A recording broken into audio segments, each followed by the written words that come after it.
ओम शांति। सुनेंगे आज की कहानी। कहानी का नाम है राक्षसी जीन। डरना नहीं है, कहानी बहुत अच्छी है, उसका रहस्य भी बहुत अच्छा है और कहानी के बाद एक कहानी के रिलेटेड कार्टून भी है, अवश्य देखना। तो पहले सुनेंगे जीन की कहानी। तो एक गांव था, वो गांव में एक ब्राह्मण रहता था। वो ब्राह्मण बहुत खुशहाल रहता था क्योंकि उसके पास एक सुंदर सुशील सौम्य पत्नी थी और होशियार बच्चे थे। उसकी खेत भी बहुत उपजाऊ थी, जमीन भी ढेर सारी और संपत्ति धन इतना था कि खूटे नहीं। लेकिन ये जो ब्राह्मण था उसका एक स्वभाव था, उसकी एक आदत थी कि वो अपने जीवन में कुछ भी काम करना नहीं चाहता था, आलसी था। तो इसकी ये आदत के कारण उसकी पत्नी के लिए वो समस्या बन जाती है और उसके कारण उसकी पत्नी हमेशा नाराज रहती, नाखुश रहती और हमेशा गुस्सा करने लगती थी। तो एक बार वो ब्राह्मण को कहती है कि आप खेत में जाओ, कई दिनों से आप खेत में नहीं गए हो। तो उसकी पत्नी को ब्राह्मण मना करता है कि मैं जीवन में कुछ भी काम करना नहीं चाहता हूँ, तुझे जाना है तो जा। तो बस उसकी पत्नी खेत को देखने के लिए जाती है और जब घर से बाहर निकलती है तो रास्ते में एक साधु ब्राह्मण उससे मिलता है। तो वो साधु ब्राह्मण को अपने घर लेकर आती है और घर लेकर के आती है तो ब्राह्मण भी खुश हो जाता है और दोनों ही उनकी आगता स्वागता करते हैं और उनका सम्मान करते हैं, उनके पैर धोते हैं, उनको खाना खिलाते हैं। तो बहुत अच्छी आगता स्वागता और उनका आदर हुआ, उनकी सेवा ये ब्राह्मण और उनकी पत्नी ने की, जिससे साधु ब्राह्मण बहुत प्रसन्न हो जाता है, खुश हो जाता है। और खुश होने के बाद दोनों को कहता है कि आपको जो भी मुंह मांगी इच्छा है, जो वरदान है, मांग लो, मैं अवश्य आपको दूंगा। तो बस ये ब्राह्मण को तो यही चाहिए था। वो तुरंत बोलता है कि मुझे एक ऐसा सेवक दो, मुझे एक ऐसा आदमी दो जो मेरी हर आज्ञा का पालन करे, मेरी हर प्रवृत्ति, मेरा हर काम वो करके दिखाए। तो साधु ब्राह्मण तुरंत ही उनको आशीर्वाद देते और उनको तथास्तु कहने के बाद वो वरदान देते और वो वहाँ से चले जाते हैं। चले जाने के बाद तुरंत ही वहाँ का एक राक्षस प्रकट होता है, एक जिन प्रकट होता है और बुलंद आवाज़ से कहता है कि हुक्म मेरे आका, है मेरे मालिक, क्या मैं आपकी सेवा कर सकता हूँ, मुझे काम दो। तो तुरंत ही ये जो ब्राह्मण है वो प्रसन्न हो जाता है और तुरंत ही उसे काम देता है कि मेरे खेत में जाओ और पानी पिलाकर आओ, सारे खेत में पानी पिलाकर तुरंत आ जाना।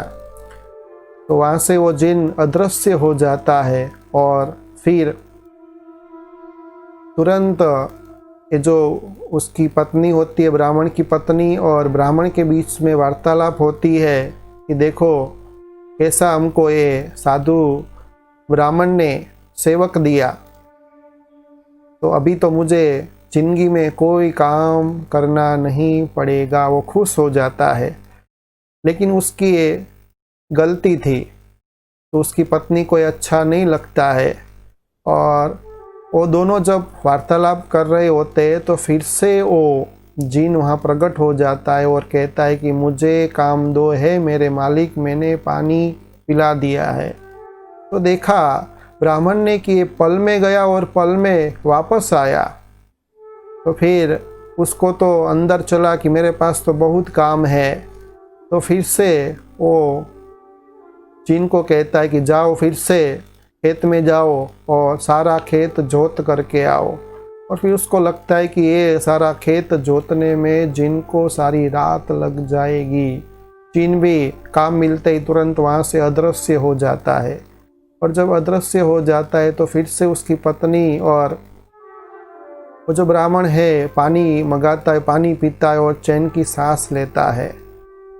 तो जब वो आराम करने के लिए, खाना खाने के बाद आराम करने के लिए जाता है कि अभी तो रात भर हो जाएगी उसको काम करने के लिए। लेकिन ये क्या हुआ, फिर से वो जिन हाजिर हो जाता है और हाजिर हो करके अपने मालिक को कहता है बुलंद आवाज़ से कि मुझे काम दो, नहीं तो मैं तुम्हें खा जाऊंगा। तो अभी तो ये जो ब्राह्मण होता है एकदम डर जाता है कि मैं तुझे खा जाऊंगा, तो अभी तो मैं क्या काम दूँ, ये तो पलक वार में सब काम पूरा कर देता है। तो साधु और उनकी जो पत्नी होती है वो दोनों ही को चिंता होती है, लेकिन उसकी पत्नी बहुत चतुर होती है। तो ब्राह्मण का ध्यान उसकी पत्नी के ऊपर पड़ता है और उनकी पत्नी को कहते हैं कि आपको जो कुछ भी उसको काम देना है तो दो। तो उसकी पत्नी भी कहती है, धीरज देती है कि मेरे पास ऐसे 2 काम है जिससे जिन कर नहीं पाएगा। तो ब्राह्मण भी खुश हो जाता है और उनकी पत्नी को कहता है कि आप जिन के सम्मुख में जाओ और उनको काम दो। तो ब्राह्मण की पत्नी जिन के सम्मुख जाती और वो जिन को कहती है कि हमारे पास 2 काम है। पहला काम ये है कि हमारे घर के बाहर एक कुत्ता है जिसका नाम मोती है, उसकी जो पूंछ है बिल्कुल टेढ़ी है, उसको आप सीधी करो, जब तक सीधी न हो तब तक हमारे पास नहीं आना, वही काम करते रहना है। और फिर दूसरा काम कि ये अगर सीधी कर लो तो ये सीढ़ी है, सीढ़ी को चढ़ना और फिर उतरना। तो वो जिन वहाँ से अदृश्य हो जाता है और वो कुत्ते की पूंछ को सीधी करने लग जाता है। तो फिर से ब्राह्मण और उनकी जो पत्नी होती है दोनों के बीच वार्तालाप होती है और ब्राह्मण की पत्नी बहुत गुस्सा हो जाती है, नाराज हो जाती है ब्राह्मण से और कहती कि देखा आपने कि जीवन में आप आलस के कारण आपको कितना भुगतना पड़ता है। यदि आप अभी उसे काम नहीं देते तो आपको ही वो खा जाती। तो हमेशा जीवन में आलस नहीं करो, आप हमेशा आराम पसंद बनते हैं। तो हमेशा जीवन में सफलता प्राप्त करनी है, आगे बढ़ना है, तो आलस को आज वायदा करो मेरे सामने कि आलस मैं जीवन में कभी नहीं करूँगा, मैं रोज काम करूँगा, कल से मैं खेत में जाऊँगा। तो उसकी पत्नी की ये चतुराई देखने के बाद ब्राह्मण भी खुश हो जाता है और उनकी पत्नी के सामने वो वायदा करता है कि कल से ही मैं सारे काम करूँगा, कल से ही मैं खेत में जाऊँगा। तो दोनों ही निश्चिंत होकर के फिर प्रसन्न होकर के सो जाते हैं।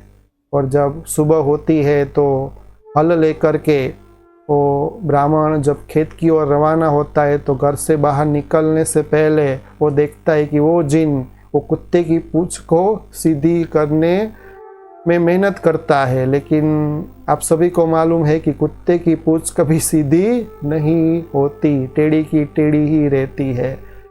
तो ब्राह्मण पत्नी भी उनकी खड़ी वहाँ होती है और ब्राह्मण जिनको रिझाने के लिए कहता है कि जल्दी करो, ये इसकी पूंछ को सीधी करो, मुझे दूसरा भी तुझे काम देना है। तो इतना कहने के बाद वो जिन कहता है कि हुक्म मेरे मालिक, मैं अभी इसकी पूंछ को सीधी कर देता हूँ। लेकिन सारी रात जिन ने कोशिश की लेकिन कुत्ते की पूंछ को सीधी कर नहीं पाया। तो प्रसन्न होकर खुश होकर के आलस को छोड़ करके वो फिर से वो काम करने के लिए खेत की ओर रवाना होता है। तो कहानी यहाँ पूर्ण होती है, समाप्त होती है।